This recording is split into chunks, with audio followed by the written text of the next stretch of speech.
welcome to another episode of Hey Doc. This is episode 3, numero tres. We are in the studio today. I'm Dr. Valdez, your co-host. This is Dr. Cutler with me. And let's just get right into this, sir. How are you doing today?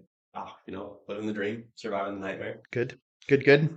All right. So we want to talk today just about chiropractic in general. We get a lot of questions relating to some topics that are kind of off in the weeds. And I think if we all had a basic understanding of what we do and what chiropractic is, it would help you navigate some of those decisions and questions regarding finding a good chiropractor or how you experience chiropractic. So let's start with that, I guess. What can you tell me about chiropractic? What is it? That's an interesting thought right there. Chiropractic as a whole, if we kind of dissect the word chiropractic, chiro meaning hands and practic meaning done by. So it's a form of healing done by hands. And the whole basis of chiropractic is as a non-invasive, non-surgical, and non-medical, so non-pharmaceutical form of healthcare. It's addressing the nervous system without the use of these interventions such as surgery or medications.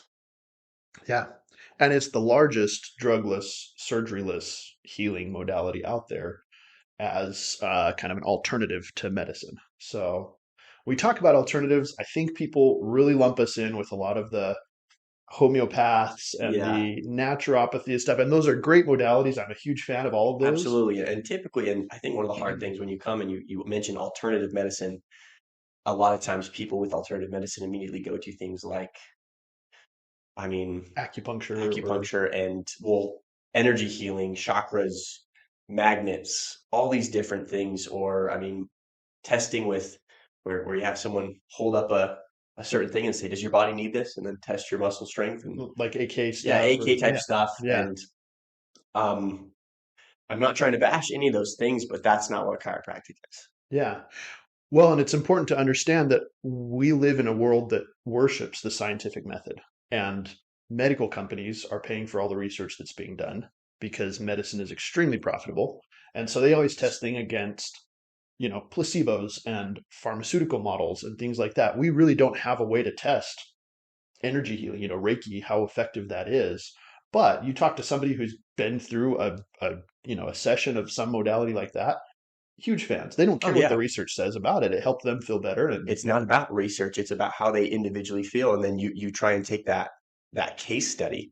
That's what we refer to it in the research world. You take a case study, which is just an individual experience, and you say, okay, here were the readings before, like here's how they were feeling before, here's our objective and subjective measures before this experiment or before this intervention was done, and this is what happened afterwards. But you give that to someone else, they're just like, well, this is just a fluke. yeah, But it's how many of these flukes do we need to have before we start recognizing, okay, there's something to this. right. And if that case study is you and you're looking for an answer to your health, and You don't maybe, care about the research now. You're like, this helped me significantly. well, and you look at what am I risking? What could happen if this Yes. goes wrong? And I think that's the hard thing is we are so prone to go to interventions that can have extremely life-altering outcomes. Yeah, you get a shoulder replacement, a knee replacement. Yeah, What could but yet happen? to go to a chiropractor, to go to try, I don't want to bring all that stuff up, but like go energy healing, something like that, or try like a non-medical intervention such as like trying naturopathy, Yeah. like an herbal medicine, which is not going to have any lasting effects on your body. Your body can metabolize all of the things out of it, as opposed to taking a very, I mean, synthetic drug that can Well, have and lasting some of effects on those your body. drugs, opioids, Yeah, have killed more Americans than anybody realizes, and we're still okay to take those types of yeah, painkillers. And what's the research really behind that? It's just a ton of marketing. true. It's And that not that comes I down don't to, believe in those, well, but it's, you also got to look at like, the U.S. being like isn't the only country that can market pharmaceuticals that can have. New Zealand can as New well, I Zealand think. can as Yeah, well. where a pharmaceutical company can directly market to a consumer. Is that what you're talking about? Yeah, Yeah, you'll go on TV if you watch actual TV, like yeah. what are most of the ads? Oh, it's so much money being poured Yeah, into. pharmaceuticals. Yeah, yeah. So let's kind of establish what chiropractic is not. We talked a lot about these energy modalities. I love essential oils chiropractic really isn't essential oils. Yeah, we're not essential oil peddlers. Do we like a lot of chiropractors like them? Absolutely. Yeah. Personally, big fan. I think there's Mhm. a lot of benefits you can get from essential oils because they are a very natural form of these diluted, substances that have healing properties. Mhm. There's a reason why herbs have been used for millennia. Yeah. Eastern medicine, which, let's be honest, Western medicine is Right. very new, but yet we think it's the pinnacle of all things. And yeah, are there some definite benefits, or we progressed a lot, but we've also regressed in our understanding of the body? Are we healthier though with Western medicine I really don't think so. than We can talk about, what are we winning? I guess in Western medicine, what show me a statistic that is better now than it was before we invented medicine.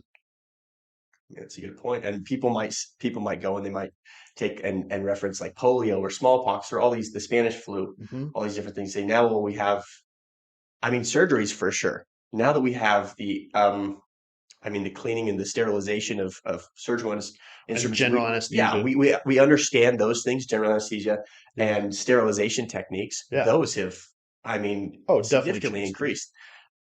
But if we're talking about medicine as a form of like pharmaceuticals, there's, I would venture to say that that's made us significantly worse off. Yeah. And things like polio, how much of that was attributed to just having indoor plumbing and True. washing our hands, Look at the and progressions that we've made just in technology, yeah. infrastructure, Yeah. And we're getting to the clean point water. now, we're getting to the point now where technology can diagnose such minute things that I think we're catching a lot more of these diseases before they, go full blown. But Yeah. consequently, we're hyper diagnostic about everything that we approach.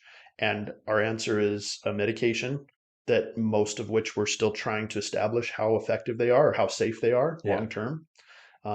So is it Or really, surgery. that's a good question. Is it really the advances that we've made in the medical field with more medicine, with more things, or is it more our advances in technology that's made us better off when it comes to like safer procedures and stuff like that? Yeah. I would venture guess that it's the infrastructure we've built up around what we're doing and not how we deploy them. We'll prescribe things all the time. We will sign people up for surgeries, and we built massive industries of insurance and healthcare administration and all that, just hospital IT infrastructure. Think about how big of an industry that is. You're Yeah. building EHR systems and billing, whole departments that are just dedicated to getting money from insurances for patients to doctors. Yeah, that's an entire, you And get a degree in how to deal exactly. with insurance. But at the end of the day, are people healthier because of all that stuff we're doing? Or we feel like we should be healthier because we're spending more money than any country Oh, by far. absolutely. But think about, we're the only country in the world right now where mother's mortality is going up during the birth process. Infant outcomes are going down. Like, we are losing that war, and not by a little bit, by 40% increase in maternal mortality over Which is the last year. craziest number. I don't know if you guys have read that in the research, but like Why is that's nobody an talking about that? insane number. Yeah, that would A look like 40% increase in mortality of mothers. it's like iatrogenic genocide in Like any other it's, standard. yeah, it's crazy. The So fact that we have that high mortality rate in first world country that's supposed to be the pinnacle yeah, of medical expertise and stuff like that. But yet you go over to like Germany and these other European countries and they have significantly better, statistics yeah. and So different things like that. so let's roll that back. Why is it that Western medicine is our standard right now, other than just that's our culture? That's I think that's why. It's because it's become our culture. It's think about all the like TV soap operas that glorify these like brilliant doctors and all the weird, quack videos that kind of make chiropractors or acupuncturists look like or these. holistic healers or different things like that, or Yeah, any sort of like, people who take on different diets that they've utilized to heal their guts or to help their bodies overcome autoimmune diseases. yeah, When we see those people, it's like, oh, that's just quackery. That's just crazy. Like, there's no way. right.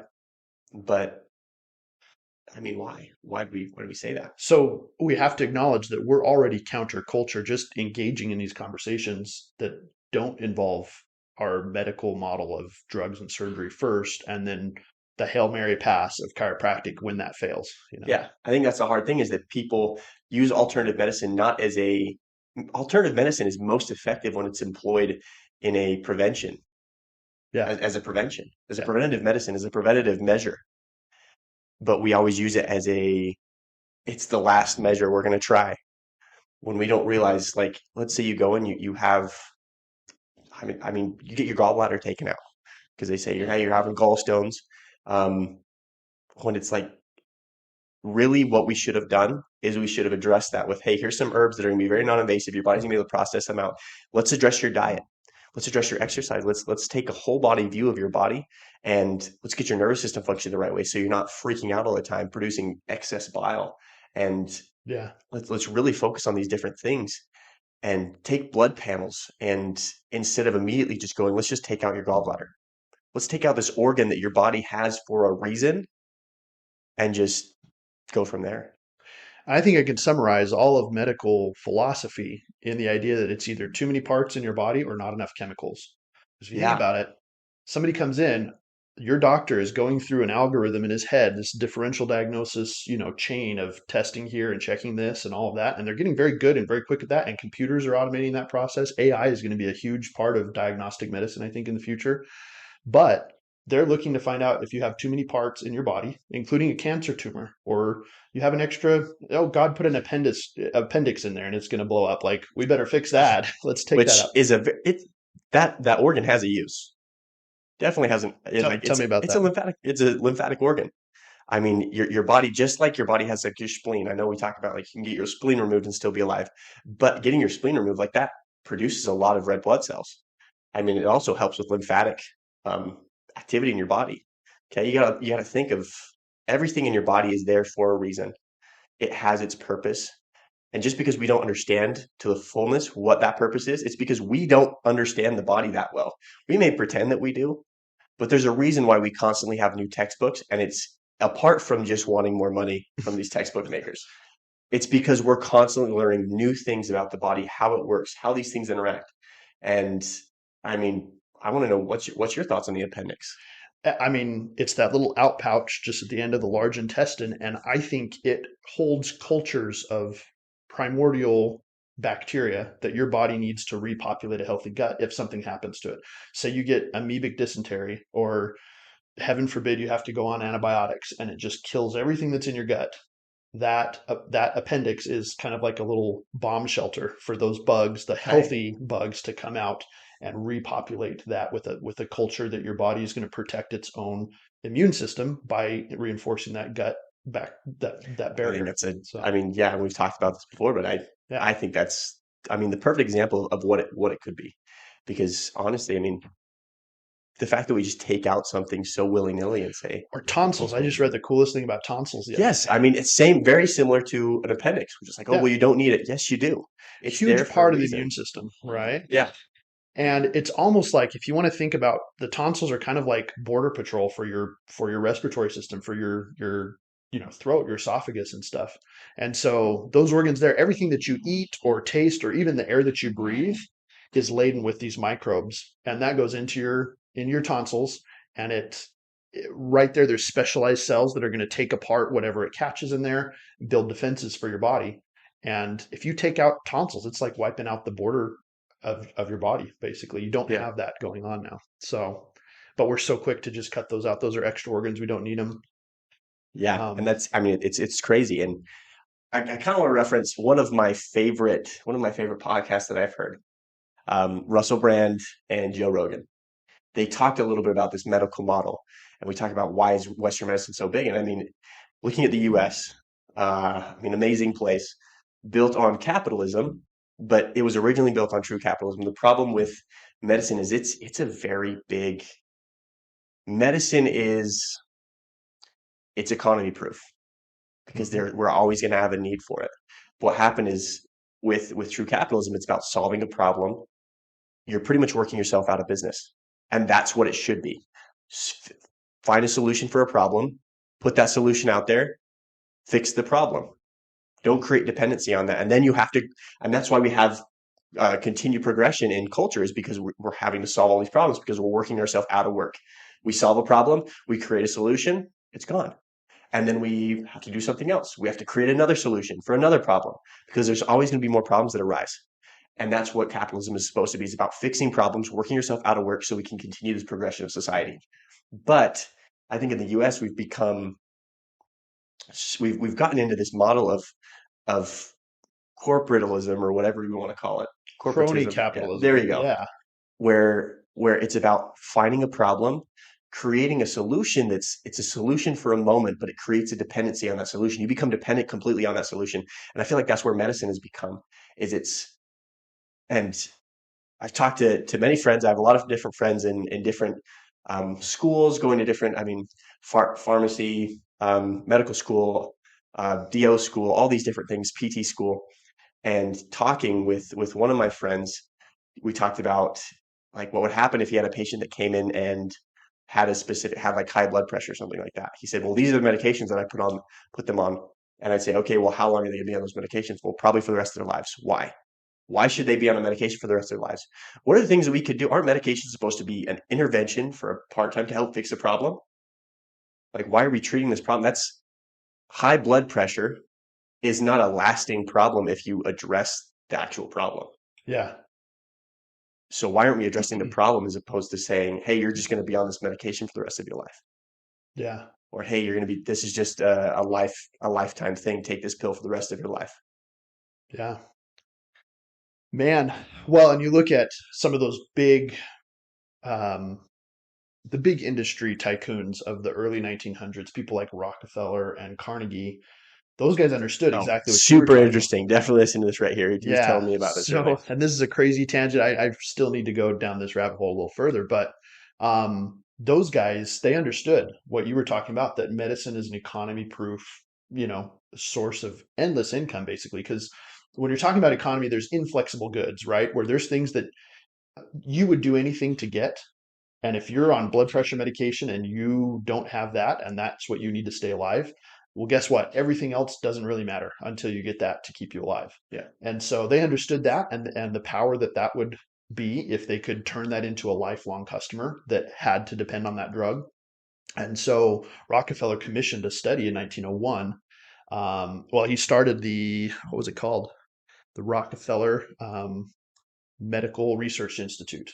And they published in 1910, Carnegie paid for what's called the Flexner Report. And they looked at every single college of chiropractic, of osteopathic medicine, of homeopathy, of medical schools, and lobbied, I mean, millions of dollars then, which was billions now, just controlling people's perception of these other schools as ineffective, inadequate, antiquated. And they were just painting this picture for Congress and for the news media and things of that time. And people who disagreed with them, interestingly enough, all those people ended up on the Titanic, and a lot of them died in the wreckage. So kind of a weird conspiracy there. Uh-huh. But as a result of that, they shut down all these other schools. Anybody who disagreed with them, they started Johns Hopkins University. They said, this is the model that we have to have. No more private institutions where you can go and learn about healing. We want everything to be controlled by foundations that we have, and they need to have they need to be nonprofit. They need to be government subsidized, so you can get student loans from the federal government. Because now we have Congress on a leash. We can tell you how much money you can spend on student loans, on subsidies, and things like that. And that's kind of the beginning. And as I look back in history, that was where we started going off so crazy off the rails in the student loan problem that we have.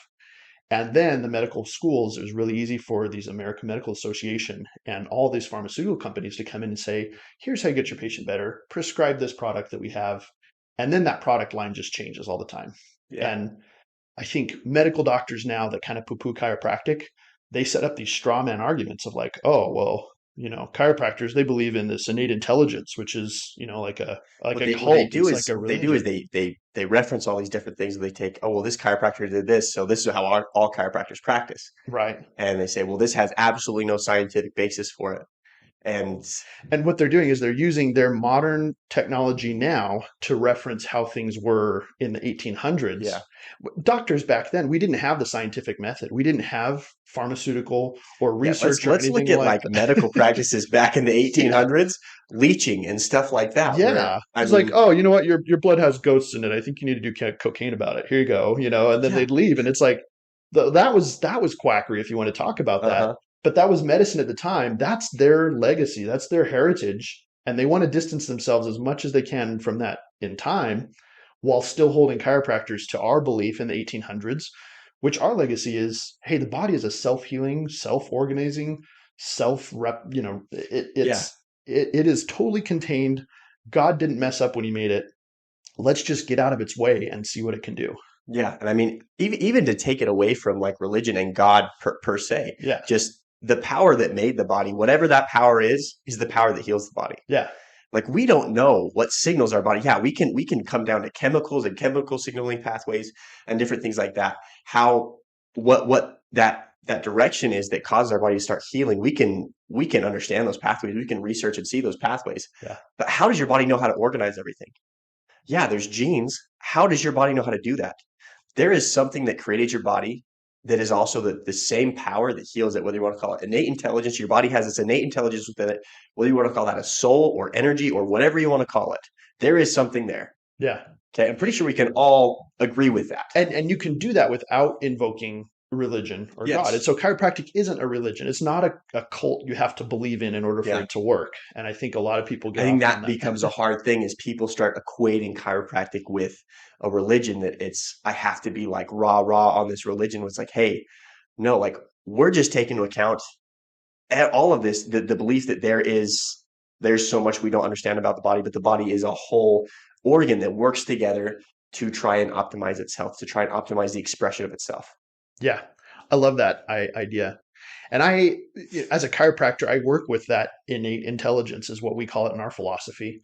And you don't even have to invoke anything metaphysical when you're talking about that. You can look on a microscopic scale and see how a nerve depolarizes, and just the amazing movement of ions across that membrane. That's what accounts for our perception of reality, how we move through the world, how we experience pain, how we fall in love. Like all that stuff is those little parts and pieces.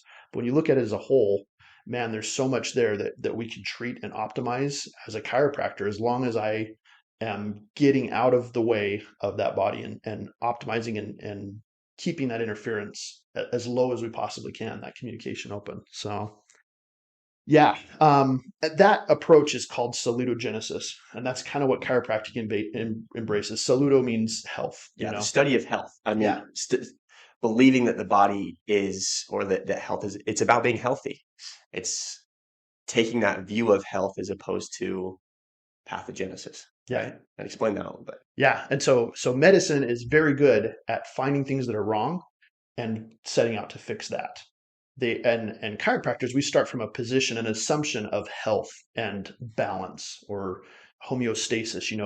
The body naturally is inclined to be in balance with itself and Yeah. working well. Equilibrium, and for the word that's constantly thrown out in the scientific world, I mean, balancing and finding an equilibrium in your body. Your body's all about trying to find equilibrium. Yeah. And I think being able to focus and seeing chiropractic as that salutogenesis, we study health. In chiropractic school, that was the biggest thing, is I was there to study health. How does the body function when it's healthy? Mhm. How can I help it to become more healthy? And I think that's where, and we definitely need that pathogenesis, because that's going to help us to understand diseases a little bit better. Yeah. But I think it's taken to extreme sometimes, where I'm just going to treat this disease. And it's not about finding the optimal health for this person, but instead it's just, I want to get rid of this disease. What caused it? I mean, a lot of times not even what caused it. Let's just attack the disease, get rid of the symptoms. Yeah. And I think medical doctors are very good at finding things that are wrong. And so if you're paying somebody to find something wrong with you, guess what they're going to find? Yeah. And that kind of makes sense. And now we've expanded that search into things like pregnancy, or attention deficit disorder. Like, we're so anxious to find something wrong with people that we don't accept that maybe this is how nature operates. Yeah. We are constantly trying to bend natural processes to medical whims, and then research updates, and we start. And I think the hard thing with ADHD, if we're gonna talk a little bit about that. I mean, this is definitely a topic for another day. But if we talk about ADHD and ADD and different things like that, mental disorders in that way, a lot of times there are certain people that believe that those are genius traits, and it comes down to the bioindividuality of every single person. Yeah. We're trying to stick every person in the same model of life, of learning, of all these different things. we are not even close to the same. Yeah. His brain is so vastly different than mine. He can learn languages super quick, he memorize things super, I mean, music wise, very inclined. And then for me, when it comes to things that I enjoy learning about or active things, physical activities, I'm Mhm. much more inclined to things like that. I learn very physically through things like that. He loves reading, he loves learning about these deep things. And I'm very different in that way. Get you on the ski slope, and your brain and your body function very Yes. differently. So like I mean, proprioceptively and being able to learn activities like that, I'm very good at that. For him, he's really good at learning. I mean, not just gaining all of this knowledge, being able to have these processes laid out in his brain to be able to learn different language or put research. I mean, guys like a research library. And I think being able to understand that everyone's going to be different. We cannot put people's health, people's learning, how people act into the same exact model because we're so vastly different. And we are an accumulation of our genetics, of our nature, our nurture. I mean, what made us the way we are? What are our traumatic events? What are our crowning moments that really shaped our personalities? And I think we have to take that all into account. And it's cool to think, like, I don't know what your thoughts really are on ancestral DNA and ancestral trauma, but like, I think, yes, you're the sum total of this moment in time, but everything else that's happened to your genetic lineage to get you here I mean, is pretty that's a really it's a fascinating really too. cool thought to think about, like what were the traumas that my ancestors went through. Or the strengths they had. If you're coming at it Yes. from like a position of strength, like we joke about this all the time. I have great calves because my people were running away from his people, and you English people were chasing my Scottish ancestors Yes. through the bog and up these hills, and so we developed great calves. And you Really guys were pendulous, peaches. gigantic calves. And my people were just sitting on horses. And so we developed these just high up, nice and nice little Little calves horse right there. calves. Yeah.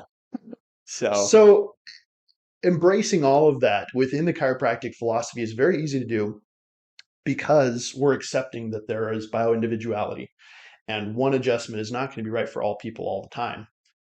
Which we kind of go off on that tangent quite often with this. But is there a time where medicine is the appropriate response and the right answer? And where does medicine fit into this whole picture of national or societal health? I think there's a really good thought on that. And I kind of take the view as medicine is, and I heard someone describe it to me like this one time. They were talking about like healthcare, just the body is a house. We have these different compartments in our house. And when you have a problem, you call a specific, like a plumber. If you have a plumbing problem, you call a plumber to fix the plumbing problem. If you need cabinets made, you call a cabinet, like a cabinet maker to make the cabinets. It's about finding the specific tool for what the problem is going on. And I think so often we are so rushed to call the fire department or the police. And when the fire department comes, like, yeah, you may feel like there's a fire going on in your house, but there's really not. And they may find the problem, but they're going to knock down a lot of doors in the process and may create some more damage. And that's what happens when we immediately go to surgery as our very first solution, or we immediately start taking these really hard medications that can have lasting effects in our bodies. And then they're going to tell us like, oh, well, you need to do this. You need to call the plumber. Okay, I need to call a door maker too now because you knocked this in and got scratched up everything else. I need to fix these You know things. any good painters? And I'm not saying that medicine's not a good thing. There's definitely a necessity because when there's an emergency, you need that. For surgery, for traumas and congenital defects, I think those are the big things where we really need surgeries. We need these people that are really trained in things like that, have vast knowledge. But I think we're so quick to turn to a very invasive in the way of like can create lasting changes in your body Hmm. because a lot of these medications that we take, they can bind receptors permanently. I mean, you look at aspirin, binds COX-2 receptors, right? Binds those permanently. So you can no longer have those receptors active. Hmm. And so it's one of those things where we have to be very careful about what things are we turning to first. And I think that comes, I give a lot of the credit for how I think to my mom because my mom was so hesitant to use anything like fevers. All right, we're going to get on this a lot. I know I've Okay. gone off in the Yeah. weeds a little bit, but like a fever, your body, why are we so scared of fevers? That's our body's natural response to try and kill off something. It heats up to try and kill or to try and initiate the cascade that's associated with like inflammation and that healing process. Okay. That's a natural thing our body's supposed to do. I think we're so quick. We're like, oh my gosh, she has a fever of 100 degrees. Your body's going to be okay. Are there situations in which the fever gets out of control? Yes, but it's very rare. If your baby has a little fever, don't give them baby aspirin.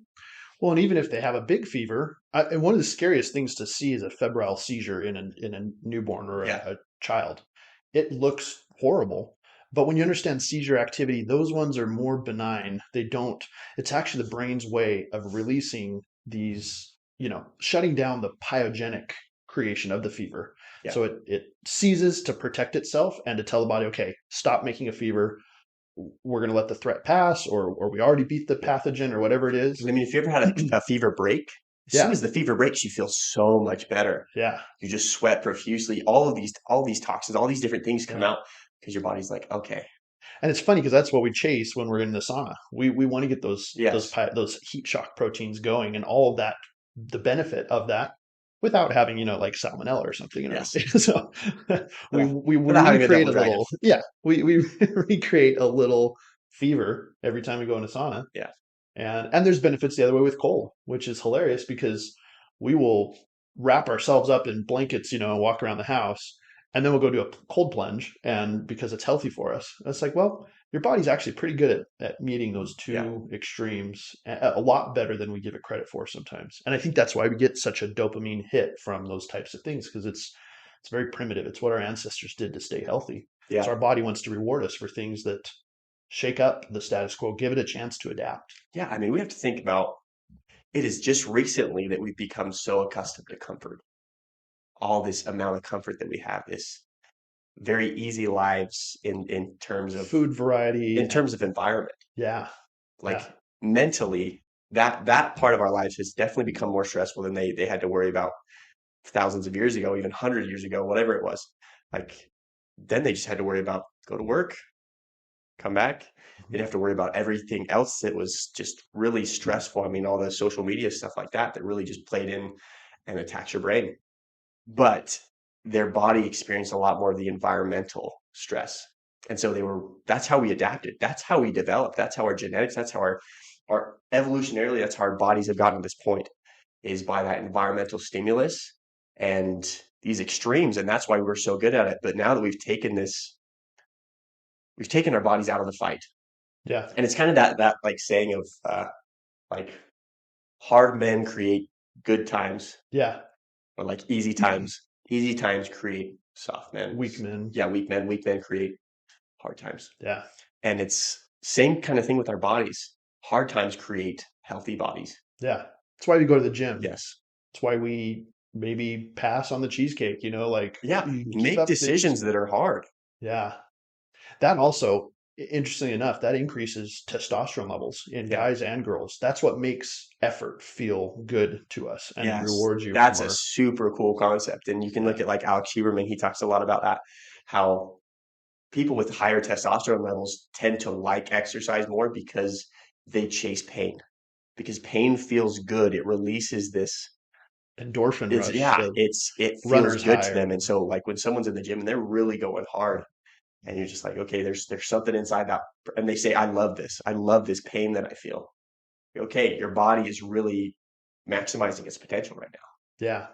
And until I got those levels dialed in and got my body accustomed to that, and you push through the effort and the soreness initially, but workouts are not rewarding until you get to the point where your body enjoys the adaptation.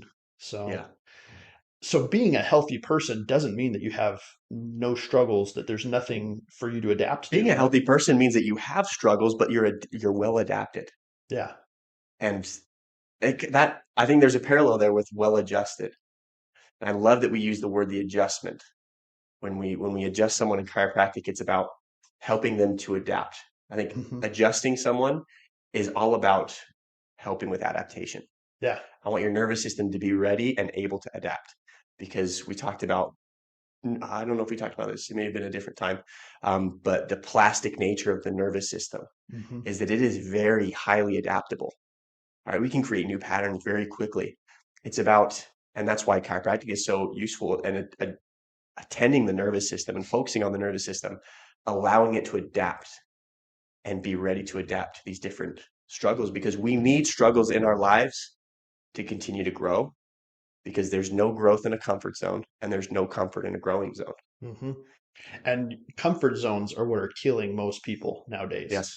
They don't get off the couch. They don't, they're stuck in these band-aid approaches to health where they're on this medication for the rest of their life. They're dependent on this surgery for, whatever it Yeah. is they're trying to fix. And not that chiropractic is anti-medicine at all, but there has to be a point where chiropractic can function. And it is, Yes. like you said, it's before we do the big surgery or we get you on this Yeah. lifelong medication. We shut down this part of your physiology or take out this organ that produces this hormone. There has to be a place for chiropractic in there. And it's not popular right now because there's no research that's funded And insurance that is shows much it. more inclined to do a very invasive thing Yeah. as opposed to pay for chiropractic, opposed to And pay why for the is, like, prevention. let's talk a little bit about insurance. Like, what do you say when somebody asks you, well, do you take my insurance? Or, And that's, I mean, in our clinic right here, we typically don't take insurance. We can take HSA cards, stuff like that. The hard thing with working with insurance is there's so many intricacies that they put in place, and it's not about treating the patient. It's not Mhm. about giving the patient what they need. And I don't know why, I don't know how it makes any sense for people for them to be way more okay with paying for like emergency procedures that, and I mean these crappy things that could be fixed by lifestyle changes. If we were focused on prevention, it would prevent them from having these further problems. Yeah, and they're not about prevention. Yeah. Your car insurance doesn't pay for your oil change. Yeah. That's something you're supposed to just do on your own to keep things going. It's the same kind of concept, and I think there's probably a reality out there is that chiropractors who are very reliant on insurance, they're not the ones that are treating the type of they're not the wellness model. They're not the prevention Yes. model. It's typically the reactive model of Mhm. medicine. Oh, you're injured. Oh, you were in a car accident. Okay, now we can bill your insurance because there was a Here's how trauma. many, yeah, here's how many like insurance, here's how many patient visits that insurance will pay for. Yeah. So we know we're going to get reimbursed for something like this. Whereas Right. with the wellness model, it's about, hey, we want you to take control of your health. I want you to take complete accountability for this. And this is exactly why I got into chiropractic as opposed to going to medical school. Because I mean, if anybody has know any like the story how I got into it, like I was in the ER, I was shadowing and working at the ER down in Orem at the end of my college career. I had done all my prereqs for medical school, and I wanted to be an orthopedic surgeon. I was sitting there in the hospital, and I realized this is just miserable. I hate this. This is not about health. People were coming in, they're just like, hey, you're 350 pounds.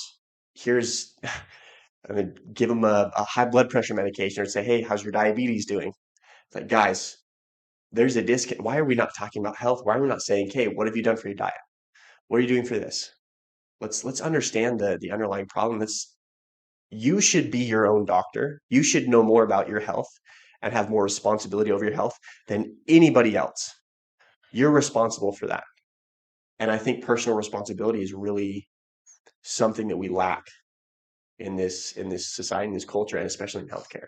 And everybody talks about right to healthcare, but what's the responsibility of healthcare? Yes. We're not even focused on that.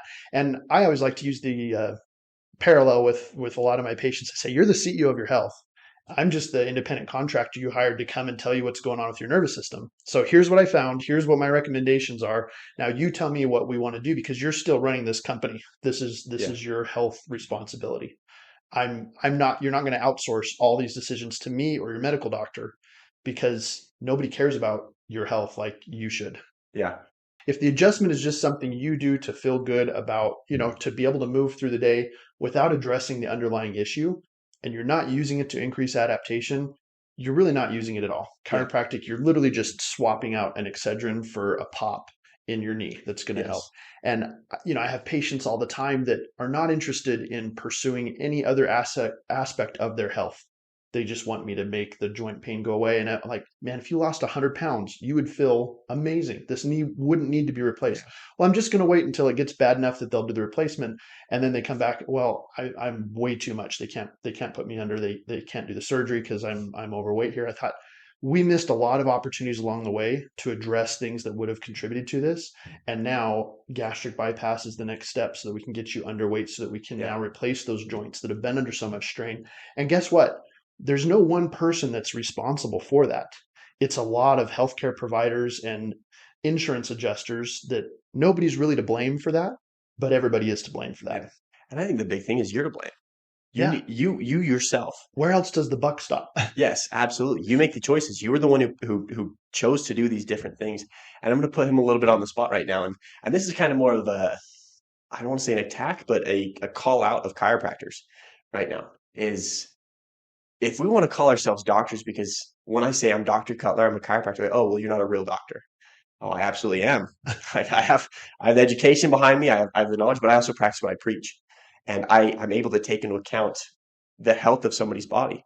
And that's what a healthcare provider should do. That's what a doctor needs to be able to do. If I'm a doctor, I should be able to look at their body, doctor in the form of health. I should be able to take into account all these different aspects that contribute to that. And so I'm going to kind of throw Kaleb out there and give an explanation there, because I know Kaleb's philosophy has changed a lot on this, and he's going to call me out later on something too. For but when it comes down to, like, when I met Kaleb, do you feel like you were healthy? I thought I was. Yes, he thought he was, but exercise wise, and I remember we roomed for that was how we became really good friends, was we roomed together down in Dallas. And I remember he would come home at night, and it would be like 12 o'clock at night, and I would be meal prepping out all my stuff for the week. Oh, and And just he like would, racks of sweet potatoes and yeah, I mean, onions all my and stuff, and I just had all my my vegetables, my meat made, and he would come home and he would pour a big bowl of cereal probably at the like, first thing I'd eaten all day too. yeah, 11 o'clock at night, this gigantic bowl of cereal, and he would sit there, and we would And we'd have watch New Girl. New Girl on the TV, and we would just sit there and laugh, and he'd just be eating this. And I knew he was well adjusted. I knew he got adjusted very regularly. So it was, I mean, And I neurologically, was like, you know what? I'm not sick. Nothing hurts. yeah. So I must be healthy. But when it came down to it, like, what was his VO2 max? What were his performance factors? Could he actually perform things and live his life to the fullest? Yeah. Could you go on a 2-mile hike? Heck no. He probably could have, but it would have been a struggle. And that's where it comes down to, is it's not just about feeling good. It's about being able to perform, look good, move well, Mm-hmm. feel even better. And doctors make really crummy patients. But there came a moment where I'm like, you know what?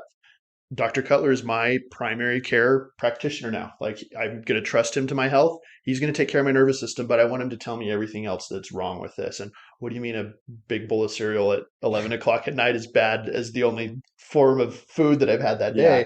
And what's an adrenal fatigue? What are my testosterone levels like? Like, what other tests can we do to get eyes on this whole big picture? And in 2012, I jumped tracks completely from the medical model I was not healthy then. Yeah. I was sick all the time. Everything hurt and I thought I was dying. Jumped right into chiropractic. That was the last time I ever took any kind of synthetic medicine, had any kind of medical intervention on that. And I've had chiropractic manage my healthcare since then, but I've had you manage it since those days when we first With started nutrition living and there in Dallas. exercise and taking into account those other things, as well as Yeah. supplementation Yeah. and taking kind of herbs and those Right. different things. But they're very targeted based on what Yes. he sees my body is lacking, either in diet or areas where I'm not adapting as well. I'm not recovering well. We have this awesome home gym we're working out in, and he's giving me these workouts, and gradually my cardiovascular endurance has come up. My VO2 max compared to what it Oh, was yeah. then. Like, I've done the work there, and it takes some time and consistency. It's not. I don't go on a diet because it's a good cleanse, to reset things, and then I go back to where I Yeah. was. I can't tell you the last time I had a bowl of cereal. Well, it was probably those days in Yeah. Dallas. And I mean, So honestly, like, Kaleb has made a huge, like, if you could see him before, like, and the people who do know him know that before, like, Kaleb looks phenomenal now. And he's still on that thing. Like, Kaleb has created a lifetime change, a lifestyle change, both with diet. Like, guy has phenomenal control with his diet. I mean, awesome thing. Super proud of him. but he lives and he practices what he preached, and he is a true healthcare provider because he asks. And this is one thing that like I've noticed him, he's definitely progressed on, is Kaleb knows what to eat now. As much as like that's more something that I love to talk about, nutrition and stuff. Kaleb can at least take into account what are you eating in your diet. And we learn these things in school. We learn about nutrition in school, Mm-hmm.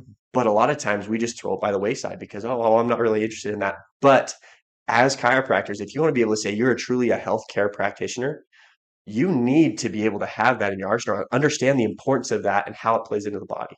And I think where people get frustrated is they go to these providers who claim Yeah. practitioners who claim to be these experts on nutrition or functional medicine or things like that.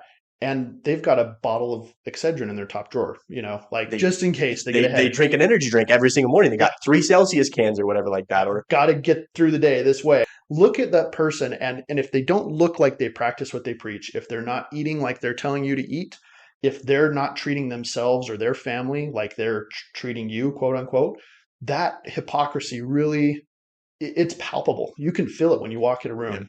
If somebody is actually living and believing what they're telling you to do, if they figured it out, they dialed it in, if they have the training to do that, or if they're just reading one chapter ahead on yeah, whatever supplement they're recommending to you. Oh, this is really good, and next week it's going to be a different product I'm trying to sell. And that's where we get so frustrated as a profession. We're hamstringing ourselves. I think to the do that. challenge too, kind of along that line, is that patients come to us and their entire life they've been in the Western medical model that we're both basically raised in, you to a lesser degree, but they want to make a change. They're like, okay, this isn't working for me. I'm not healthier. I'm not fitter. I'm not enjoying life being on all these medications or having all these, surgical interventions and things. They know it's not working for them. They want to change it up, and they're going to try chiropractic out, and they're going to put one foot in the door with what we're doing, but they're not quite ready to give up everything else. And it's a process. Like there is a crossover time for that, but that philosophy doesn't work well together. Yeah. You really can't do medicine and chiropractic at the same time and expect your body to heal and At fix least you itself. can't do medicine where it's at right now. That's true. Like maybe if we took medicine for what it should be, which is an emergency intervention, and having that as the backup of like, hey, if this stuff doesn't work, we absolutely need to go Yeah. and try something a little bit more extreme. Yeah. We had an incident a couple months ago. When did you have your little Yeah, it's adventure? a couple, I It, don't really you remember. don't remember. I, I saw when something unexpected like that happened. We had a trauma, an injury. I mean, you can explain it. It dropped a weight. I Well, was doing sit-ups at the I gym. still don't know what was happening, but Okay. I was doing sit-ups. I was in a GHD machine at a gym, and I unhooked my feet, and I was holding a 45-pound plate because I was doing GHD sit-ups, and I slid backwards off of it, and I had the weight like up towards my head, and it hit the ground. Probably fell about 3 feet, 2.5, 3 feet. Hit the ground, and the plate came down and smashed my head into the ground, knocked me clean out. And when I woke up, I was sitting there convulsing. My fingers were doing this weird thing, and the lady next to me is just like, "Oh my gosh, oh my gosh!" She we called the should lady over. we should check on her. And so, yeah, and so one of the workers comes over. He's like, "Are you okay?" And she's like, "Yeah, I'm fine." And then, I mean, after sitting there for a couple of minutes, I kept working out, kept trying to work out, and realized like, wow, I'm gonna pass out. And so Blood everywhere I from went a and head sat wound. down. Yeah, I realized there's blood all over the place. Like I have blood coming down my neck. It's all over my shirt. Back of my, I mean, luckily I had long hair, so you couldn't really see the fact that I was just bleeding profusely. And So I come flying home from work. I told her like, Like, "Hey, I think I might need to go get an X-ray." yeah, and that's So exactly what we did. We went in, and chiropractic doesn't disregard the realities of medical trauma. medical trauma. Yeah, I wanted to make sure that we didn't have fractures or anything like that. Yeah, That there was no subdural hematomas, things like that. Got to this the imaging center that we use for our yeah, patients. Phenomenal service. They were really great. They saw that he was bleeding. They stitched him up like any good provider practitioner would. But we go back there and did the imaging and stuff. The radiologist on call wasn't there yet, wasn't ready to read the films, and it took him about 24 hours, I think, to get. It was yeah, really fast turnaround. I compare that with what most people would do: is go to an urgent care, wait in the waiting room, fill out all this paperwork, do a copay, play the whole insurance game while you're bleeding yeah, from a head wound. And I've done that before. Um, and then the doctor finally is going to say, "Oh, well, let's make sure that nothing's broken. Let's go get you an image." Well, let's just jump right to that point then. And yeah. and from there, she had the images up on the computer. She's like, "Yeah, if you guys want to look at them, they're here. And so we read your image, and I knew that there wasn't any cause for concern. It was a bad head wound. Yeah. So I called a gym right down the street, and I was like, "Hey, we need some ice for a patient I'm bringing in." And they were cool. I swung by, we picked up some ice, and then we treated it chiropractically after that. Yeah. And I mean, definitely had a headache for several days. I mean, my good muscles were guarding concussion. like crazy. Yeah. I knew I was having some sort of stuff going on.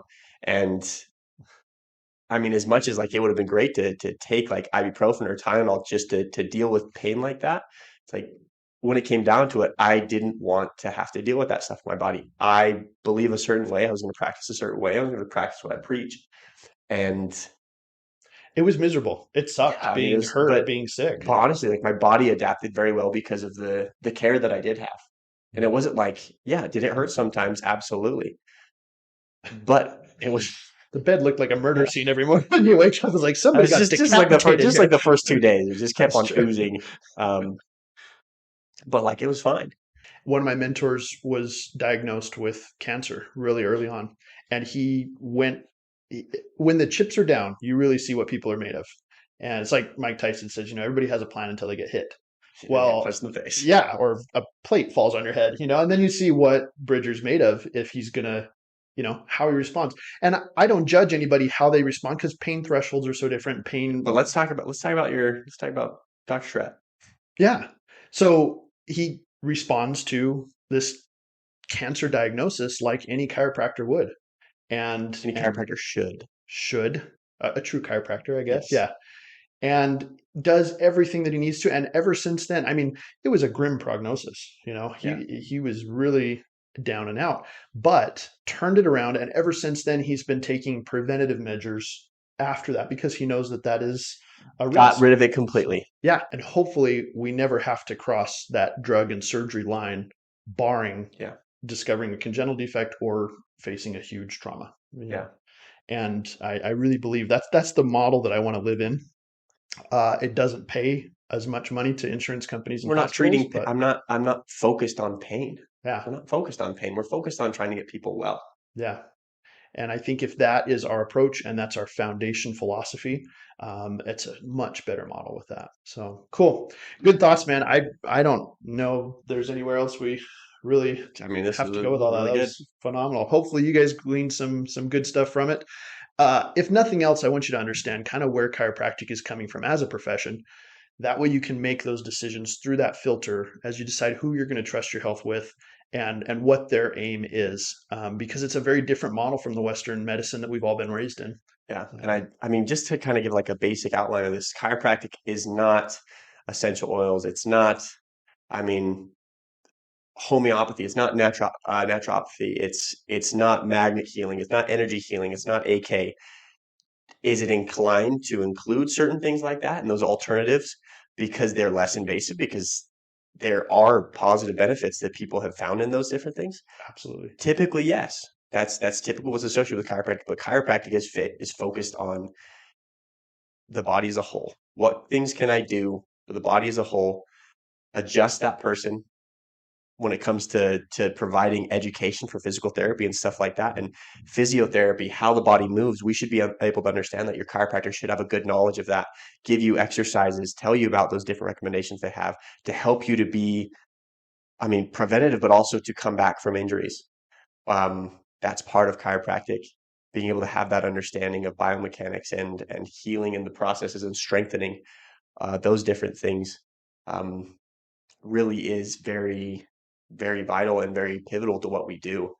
And I just want to add one last thing in is, should everybody see a chiropractor? Absolutely. I think our talk today is proof that if we view chiropractic as an attempt to maximize adaptation capacity, everybody should see a chiropractor. I'm not saying you have to see a chiropractor all the time. And if your chiropractor gives you the same care plan or the same like recommendations he gives all of his patients, you need to come in here once a week for this many weeks, or you need to come in here 3 times a week for 10 weeks, or you need to come in here this many times and I promise I'll get you better. Like it should be adapted to you. And if the chiropractor says, well, I don't need to see you again, he doesn't really understand what our goal is of wellness, of prevention, of if a chiropractor truly understands our role and what we should be doing and has confidence in the adjustment in our role, then we should be telling people, hey, like 100%, you don't have to come in here, but ideally, we want to maximize your capacity for health. Yeah. Well said. Thanks, guys. Send us your suggestions, complaints, concerns, cooking recipes, what have you, to the link Lots of below. concerns. Yes. All this. That's what I want. I want to feed off your hatred. No, we appreciate you guys watching, and I hope you'll join us next time on Hey Doc.